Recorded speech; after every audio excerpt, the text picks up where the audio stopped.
Quando eu comecei a pediatria, as mães chegavam até mim e falavam: doutor, meu bebê não dorme, o que eu posso fazer? Doutor, meu bebê acorda muito cedo. Doutor, meu bebê acorda muito, me ajuda. E o que todo pediatra fala? O que todo pediatra que não entende de sono fala? É normal, é fase, é coisa de bebê, é assim mesmo, aguenta, uma hora passa.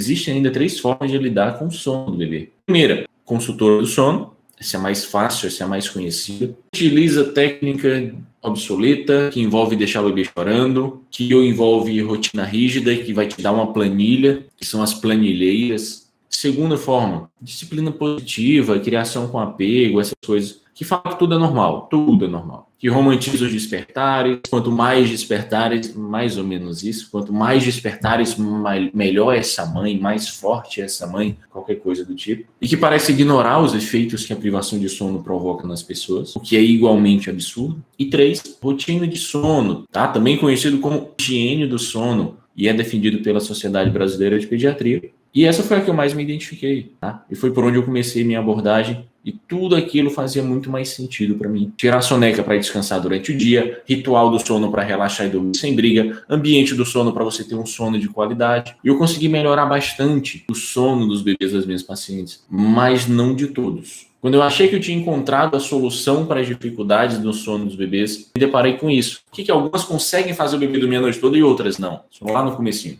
O que eu não consigo ver? Era como se faltasse algo. E faltava. O óbvio apareceu. Foi aí que eu percebi que sua rotina não era o suficiente. É claro, vendo de fora, é tudo muito óbvio. Você vê depois que passa, é muito fácil você adivinhar o que ia acontecer. Mas na hora não era tão claro para mim, não. E foi isso que me levou a organizar esses passos que talvez você conheça. Se hoje você está aqui, provavelmente você já ouviu falar nos 4 passos do sono do bebê. Que é um passo a passo muito mais amplo do que simplesmente rotina de sono. E falar sobre sono de bebê sempre é complicado, porque é impossível não lembrar dos métodos que envolvem deixar chorar. Impossível. E também porque sempre vai aparecer alguma pessoa meio louca, prometendo assim, ó, eu faço teu bebê dormir a noite toda em 3 dias, tá? E não é nada disso. Não é método milagroso para fazer o bebê dormir a noite toda em 3 dias. Isso eu não sei fazer. Também não envolve chorar. Funciona, sem dúvida.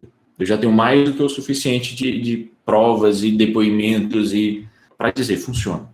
E por mais que eu fale exaustivamente que não precisa deixar chorar e que envolve persistência, consistência e paciência, ou seja, envolve tempo, quem não me conhece sempre vai ter essa primeira impressão, sempre. Então eu não sei se você já viu algum anúncio meu, seja dos 4 passos, seja falando da formação em terapeuta. O que eu sempre falo? Eu te ensino a fazer o teu bebê dormir a noite toda sem deixar chorar. Sempre falo. Por que eu sempre falo isso? Porque sempre tem gente nova, sempre tem gente que não me conhece vendo. E se não me conhece, vai ter a dúvida. Não, mas será que é mais um que vai dizer para deixar chorar? Sempre vai ter. Então, assim, eu sei que isso acontece. Por isso que eu sempre falo. Eu sei, ou eu acho que eu sei o tamanho do impacto que vai ter na maternidade se muito mais pessoas falarem sobre sono assim. Vocês acham que eu tô desde 2019 aqui na internet. Se vocês acham que eu já mudei alguma coisinha que seja da maternidade, imagina 100 pessoas iguais a mim, 200, 500, deixando claro, sem nada de deixar o bebê chorar, respeitando as necessidades do bebê, sem falsa promessa. E o problema é que eu falo muito de dormir a noite toda, dormir a noite toda, dormir a noite toda. Isso sempre vai parecer bom demais para ser verdade. Ou seja, sempre vai ter alguém dizendo assim, olha, parece que é golpe, parece que é enganação,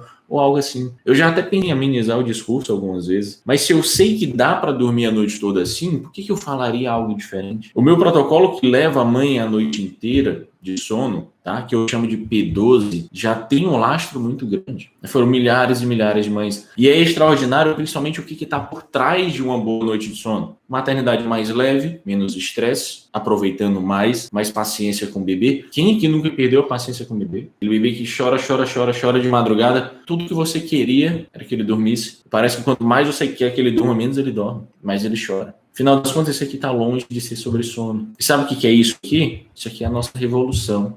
Muitas mães já sacaram isso. Muitas mães já sacaram que isso está acontecendo. Outras já estão vivendo essa revolução. A noite inteira de sono vem dessa revolução. Do fim da romantização da maternidade, vem acontecendo algo que me chamou muita atenção. Antigamente, criticavam muito a romantização da maternidade. Aqui a gente precisa do fim da romantização da maternidade, mas também do fim da romantização do sofrimento, tá? Tem muita gente que explora, que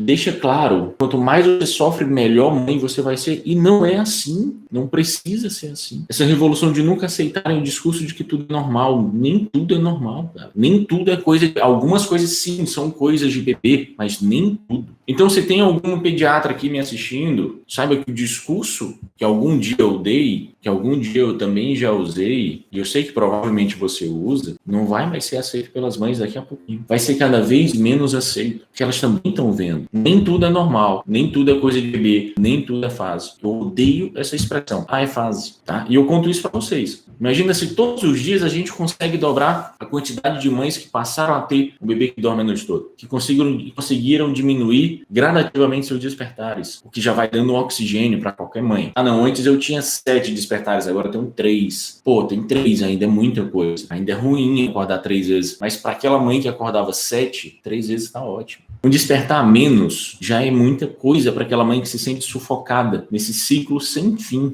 de estresse e privação de sono, tá? Mas também é importante que já fique claro que ser uma terapeuta do sono do bebê, ser uma TSB, não é algo tão fácil não, tá? Eu vou dar um exemplo para ficar mais claro para vocês. A maioria das pessoas que entra na Smart Fit não vai ficar fit. Então, assim, a maioria das pessoas que procuram um nutricionista não vai emagrecer, tá? Não vai levar a dieta por muito tempo. Não que o nutricionista não seja bom, não que a Smart Fit seja ruim, tá? E tá tudo certo. Então, por que não consegue? A maioria que vai para um nutricionista emagrece não. Por que vocês acham que isso acontece? Porque não basta saber, tem que ser feito. Vocês precisam fazer. E na maioria das vezes o fazer requer esforço e requer mesmo. E aí que as pessoas encontram dificuldade.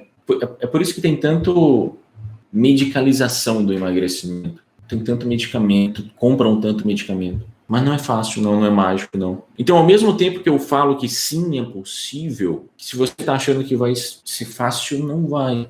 Se tornar uma terapeuta do sono do bebê é empreender. E empreender no Brasil não é algo fácil. E como que a pessoa se torna uma terapeuta do sono do bebê, passa a ganhar dinheiro ajudando outras mães, trabalhando em casa? Como que elas conseguem fazer isso? Ela vai precisar ter 2 ou 3 conhecimentos. Você já vai entender por que 2 ou 3. O primeiro conhecimento é aprender a arte do sono do bebê.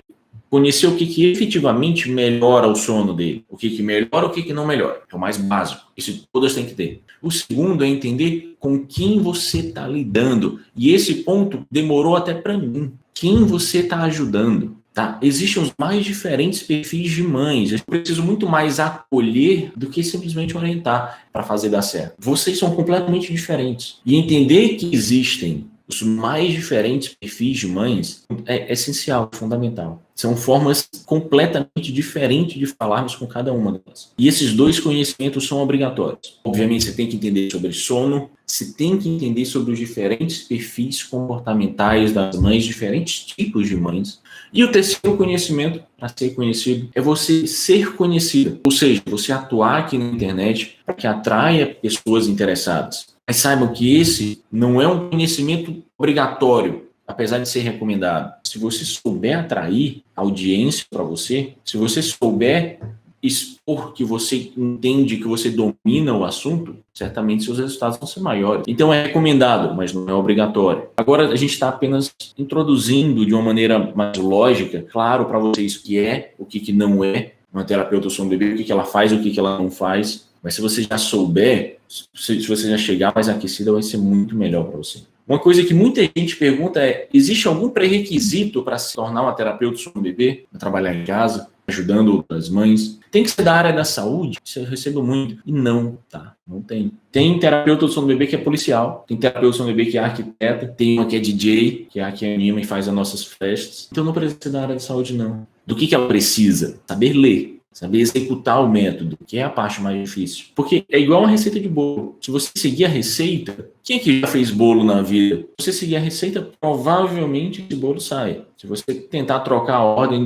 simplesmente trocar a ordem, nem botar ingrediente novo. Se você trocar a ordem, às vezes dá ruim. E vale isso para tudo, para emagrecer, para ficar forte. Você precisa seguir a receita do nutricionista, do personal. Você precisa, por um determinado tempo, focar. É assim, assim, assim e assim. Depois você vai variando um pouquinho, depois você varia, se você sabe fazer dieta low carb, paleolítica, jejum intermitente, ou seja lá o que for. Mas no início, faz o que ela diz, faz o que a nutricionista diz. Quais especialidades necessárias para se tornar uma terapeuta? Não precisa, tá? Então, se você ama esse mundo da maternidade, se você vê como oportunidade, eu não voltei ao trabalho porque eu queria ficar perto do meu filho, e vê isso como uma oportunidade de trabalhar em casa, ou você não está satisfeita com o seu trabalho, forma outra fonte de renda, veja se isso faz sentido para você. Entendido o que é terapeuta do sono do bebê? O que ela faz, o que ela não faz, certo? É isso.